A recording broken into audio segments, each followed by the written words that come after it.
नमस्कार. काव्यसंस्था पुणे आयोजित महाराष्ट्राचा लाडका कवी या काव्यस्पर्धेमध्ये मी उत्तम पवार नाशिक माझी स्वरचित अशी काव्यरत्न सादर करत आहे. कवितेचं शीर्षक आहे खिडी पडू लागली ओस.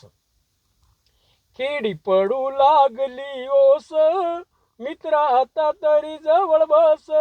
खिडी पडू लागली ओस, मित्रा आता तरी जवळ बस. नको ते भांडण नको तो तंटा, आपणच शोधू आपल्या वाटा. पारावर बसू विचार करू, पारावर बसू विचार करू, घेऊया एकीचा ध्यास. मित्रा आता तरी जवळ बस.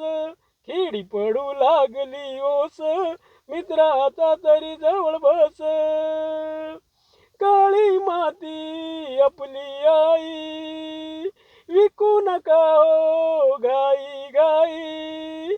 धरणी माता अन्नदात्री, धरणी माता अन्नदात्री, जी भरवी आपल्याला घास. मित्रा आता तरी जवळ बस. खिडी पडू लागली ओस, मित्रा आता तरी जवळ बस.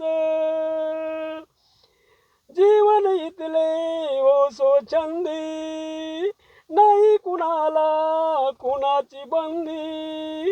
हिरव हिरव रान पाहून हरपत यवान, हिरव हिरव रान पाहून हरपत यवान. निसर्ग इथला खास. मित्रा आता तरी जवळ बस. खिडी पडू लागली ओस, मित्रा आता तरी जवळ बस. ग्रामजीवनाची गंमत न्यारी, सण उत्सवाला मजाच भारी. ग्रामजीवनाची गंमत न्यारी, सण उत्सवाला मजाच भारी. सारे मिळूनी एकजुटीनी, सारे मिळूनी एकजुटीनी, ओढूया समतेचा रथ. मित्रा आता तरी जवळ बस. खिडी पडू लागली ओस, मित्रा आता तरी जवळ बस. मित्रा आता तरी जवळ बस.